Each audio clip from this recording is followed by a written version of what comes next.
Assalamualaikum warahmatullahi wabarakatuh. Pada video kali ini, kita akan membincangkan satu topik baru yang dikenali sebagai bunyi. Terdapat beberapa perkara yang kita akan bincangkan di dalam tajuk ini. Dan kita akan mulakan dengan mengenali apakah itu bunyi terlebih dahulu. Jadi, bagaimanakah bunyi ini boleh terhasil? Secara asasnya, bunyi akan terhasil melalui getaran. Apa sahaja objek yang bergetar akan menghasilkan bunyi. Di sini saya akan paparkan 3 contoh bagi memahami bagaimana getaran akan menghasilkan bunyi. Baker's man, bake me a cake as fast as you can. Roll it and Video yang pertama ini menunjukkan bagaimana tapak tangan yang bergetar menghasilkan bunyi yang dikenali sebagai tepuk tangan.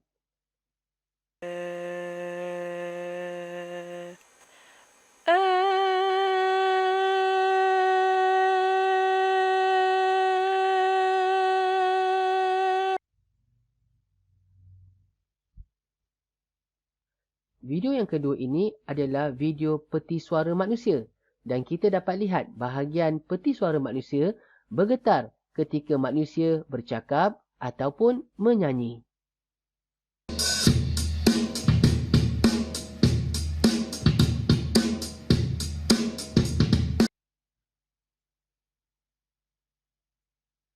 Dan video yang ketiga menunjukkan bagaimana speaker muzik menghasilkan bunyi apabila bahagian speaker bergetar. Jadi terdapat 3 contoh yang telah saya tayangkan untuk anda faham bahawa bunyi terhasil melalui getaran. Seterusnya, mari kita lihat beberapa contoh yang boleh menghasilkan bunyi. Yang pertama, tiupan, ketukan, petikan dan gesekan. Gambar-gambar yang saya sertakan ini boleh menyokong bagaimana tiupan seruling menghasilkan bunyi. Ketukan merujuk kepada keadaan pemain drum ini mengetuk drum menghasilkan bunyi. Petikan gitar menghasilkan juga bunyi dan gesekan biola yang menghasilkan juga bunyi. Jadi apabila kita meminta contoh-contoh yang boleh menghasilkan bunyi, anda boleh merujuk keadaan tiupan, ketukan, petikan dan gesekan yang boleh menghasilkan getaran dan memberikan bunyi. Mari kita lihat sifat bunyi pula. Terdapat 2 sifat bunyi yang kita akan bincangkan. Yang pertama, bunyi boleh bergerak ke semua arah. Perkara ini kita boleh lihat apabila loceng di sekolah berbunyi. Walaupun loceng tersebut berada di pejabat sekolah, tetapi bunyi loceng rehat boleh didengari di serata bahagian sekolah sama ada depan, belakang, kiri dan kanan. Ini menyatakan bahawa bunyi boleh bergerak ke semua arah. Animasi yang saya paparkan kepada anda sekarang menunjukkan bagaimana pergerakan bunyi daripada sumbernya kepada telinga manusia.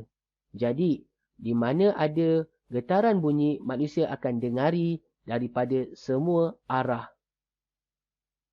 Sifat yang kedua pula adalah bunyi boleh dipantulkan.